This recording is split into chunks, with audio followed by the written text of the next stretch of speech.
প্রতিদিন এইভাবে কোথায় পালিয়ে যাও বলো তো? আজ আমি তোমাকে কোথাও যেতে দেবো না। বোঝার চেষ্টা করো, আমাকে যেতে হবে। না, তোমার কোথাও যাওয়া হবে না। সরি রোহন। মেঘা, মেঘা, দাঁড়াও মেঘা। জানোয়ার মেয়ে, তুই আমাদের মান সম্মান সব শেষ করে দিলি। তোকে মেরে মেরেই ফেলবো। ছাড়ো দেবরানী, মাথা গরম করো না।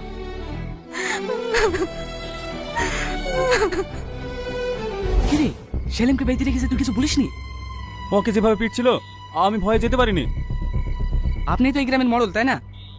হ্যাঁ, কিছু বলবে? যাকে বেঁধে রেখেছেন ওটা আমার বন্ধু, ওর হয়ে আমি ক্ষমা চাইছি, প্লিজ ওকে ছেড়ে দেন। শালা, তুই আমার মান সম্মান নষ্ট করে এখন ক্ষমা চাইছিস? আজিজ থামো, মাথা গরম করো না। মাথা গরম করবো না মানে? ওকে আমি শেষ করে ফেলবো। তোমার হবু বউ ওই ছেলেটার সঙ্গে পালাতে গিয়েছিল, এখানে তো ওর একা দোষ নাই। ওরা একে অপরকে অনেক ভালোবাসে মডেল সাহেব, বাড়ি থেকে অন্য জায়গায় বিয়ে দিতে যাচ্ছিল বলে ওরা পালিয়ে যাচ্ছিল। বুঝলাম। মায়া, তোমরা সত্যি দুজন দুজনকে ভালোবাসো?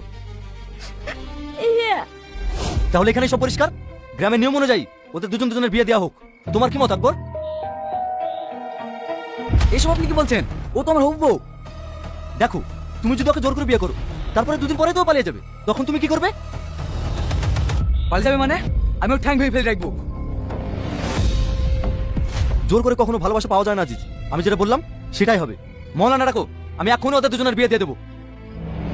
হ্যাঁ মডেল সাহেব, আমি একমত।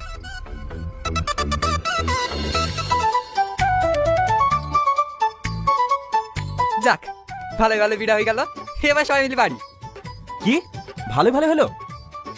সে যাই হোক, হলো তো, চল বাড়ি যাই। আমি যাব না। কেন ভাই? মেঘাকে না নিয়ে আমি কোথাও যাব না। আজ দুদিন ধরে ওর পাত্তা নাই। এত বড় গ্রামে ওকে কোথায় খুঁজবো বলতো? জানি না, কিন্তু ওকে ছাড়া আমি যাব না। তো ঠিক আছে, আমরা সবাই মিলে খুঁজলেই তো হয়। ঠিক বলেছেন ভাই, আমরা রোহন ভাইয়ের গার্লফ্রেন্ডকে খুঁজে বার করবই। ওই রকম মেয়ে তো আমি দেখিনি।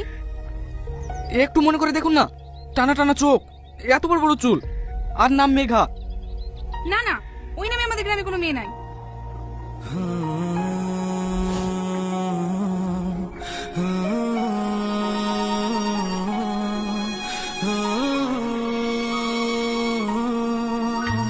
এই চেনা শহর অচেনা লাগে, তোমার স্মৃতিগুলো মনে পড়ে।